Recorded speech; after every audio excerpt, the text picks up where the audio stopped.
السلام علیکم ورحمۃ اللہ وبرکاتہ۔ اس وقت میں فلسطین اور اسرائیل کے درمیان کافی دنوں سے مزاحمت چل رہی ہے۔ فلسطینی مجاہدین اسرائیل کے مقابلے میں ڈٹے ہوئے ہیں، اسرائیلی فوج کا سامنا کر رہے ہیں۔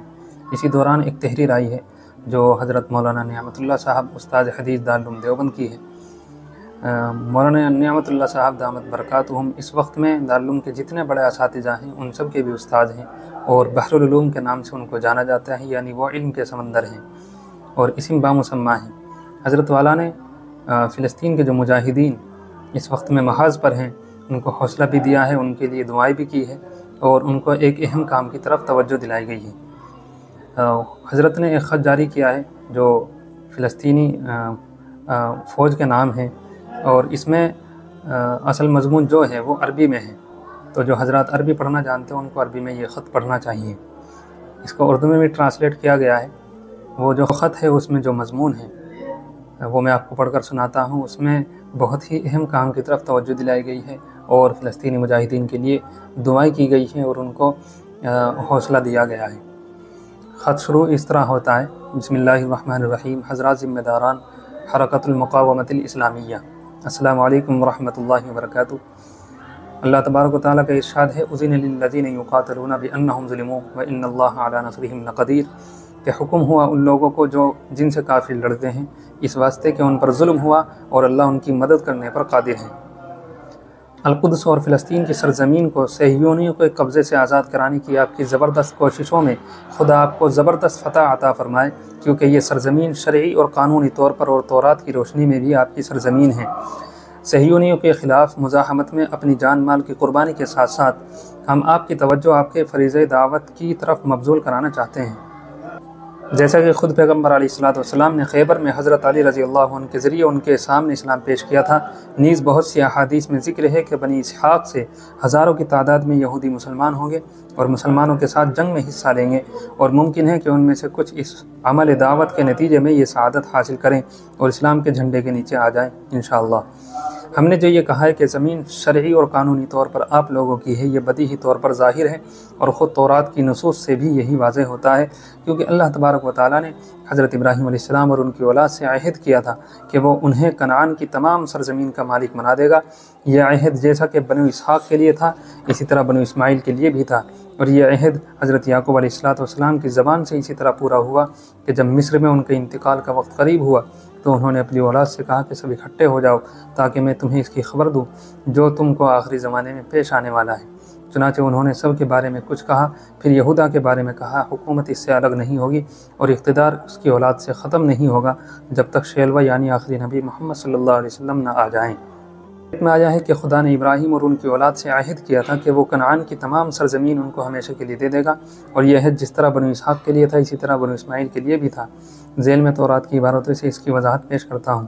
یہاں پر بنو اسحاق سے مراد یہود وغیرہ ہیں، اور بنو اسماعیل سے مراد اس وقت میں جو مسلمان ہیں وہ مراد ہیں۔ اس کے بعد حضرت نے توریت کی کئی ساری تحریر کے ذریعے سے اور حوالوں سے اس بات کو واضح کیا ہے کہ یہ سرزمین جس طرح بنو اسحاق کے لیے تھی بنو اسماعیل کے لیے بھی اس کا وعدہ کیا گیا ہے۔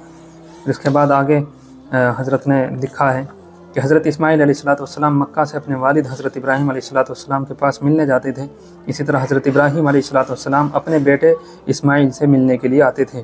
جب حضرت ابراہیم علیہ السلام کا انتقال ہوا تو ان کے بیٹوں اسحاق اور اسماعیل نے انہیں مغفیلہ کے غار میں عفرون کے گاؤں میں دفن کیا جو ممرہ کے سامنے ہے۔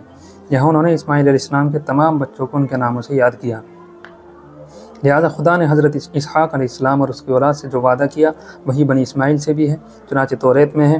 پھر یعقوب علیہ السلام نے اپنے بیٹوں کو اپنے پاس بلایا اور ان سے کہا کہ میرے تمام بیٹوں میرے پاس آؤ اور میں تمہیں وہ باتیں بتاؤں گا جو پیش آنے والی ہیں۔ اے یعقوب کے بیٹوں، سب ایک ساتھ آ کر بیٹھو اور کہا کہ اپنے باپ اسرائیل کا کہنا سنو۔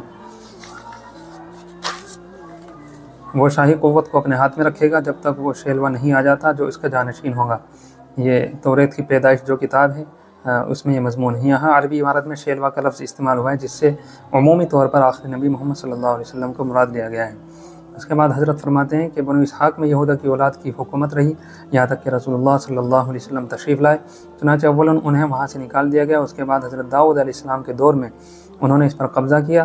حضرت داؤد اور حضرت سلیمان علیہ السلام کے بعد بخت نصر انہیں وہاں سے نکال کر بابل لے گیا جہاں وہ آباد ہوئے اور یروشلم میں واپسی سے روک دیا۔ پھر ایرانی بادشاہ خسرو نے انہیں یروشلم میں آباد ہونے کا اختیار دیا۔ یہ یروشلم یہی سرزمین ہے جہاں پر بیت المقدس آباد ہے، اور انہیں پھر یروشلم میں آباد ہونے کی اجازت نہیں دی گئی، یہاں تک کہ عمر بن خطاب رضی اللہ عنہ کے دور میں یروشلم مسلمانوں کے ہاتھوں فتح ہوا۔ یروشلم کے حاکم نے کہا کہ اپنے بادشاہ سے ہمیں ملاؤ تاکہ ہم اسے دیکھ سکیں اور اس سے سمجھوتا کر لیں۔ چنانچہ صلح نامہ لکھا گیا اور اس میں یہ شرط رکھی گئی کہ یہاں یہودی آباد نہیں ہوں گے۔ اس کے بعد سے یروشلم پر بنی اسماعیل کے لوگوں نے حکومت کی، یہاں تک کہ پہلی جنگ عظیم میں ترکی کو شکست ہوئی اور مصر فرانس کے زیر تسلط اور فلسطین برطانیہ کے زیر تسلط آ گیا، اور یہاں تک کہ اس وقت کے امریکی صدر نے کہا میں اس زمانے کا خسرو ہوں، میں انہیں یہیں آباد کروں گا، میں اس کی ذمہ داری اٹھاؤں گا اور یہودی اب اس زمین پر آباد ہوں گے۔ اگر آپ حضرات پاپا اعظم سے التماس کرتے ہیں، حضرت کی جو درخواست ہے وہ یہ ہے، تو ان سے مکمل احترام کے ساتھ التماس کریں کہ سیدنا عیسیٰ علیہ السلام کا نزول قریب ہے، چنانچہ یہودیوں کے سلسلے میں آپ کیا کہتے ہیں، تمہارا ان سے کیا تعلق ہے؟ اگرچہ یہ لوگ حقیقی مسیح یعنی حضرت عیسیٰ علیہ السلام کو مسیح دجال کہتے ہیں، لیکن اصل دجال کو مسیحا کہیں گے، اور پوری دنیا کی یہودی اس کا یعنی دجال کا ساتھ دیں گے۔ اگر آپ اس اہم مسئلے سے آنکھیں بند کر لیتے ہیں تو آپ یسوع مسیح کے اترنے کے بعد ان کا سامنا کیسے کریں گے؟ اس لیے آپ سے درخواست ہے کہ جو لوگ آپ سے متفق ہیں ان کے سامنے اس اہم مسئلے کی وضاحت کریں اور اس قضیے کو گہرائی سے سمجھائیں۔ السلام علیکم ورحمۃ اللہ وبرکاتہ۔ حضرت مولانا نعمت اللہ اعظمی صاحب، استاذ حدیث دارالعلوم دیوبند۔ تو یہ ایک اہم مضمون تھا، اس میں توجہ دلائی گئی ہے کہ آپ ان لوگوں کو دعوت کی طرف بھی مائل کرنے کی کوشش کریں، ہو سکتا ہے کہ یہ دعوت کو قبول کر لیں۔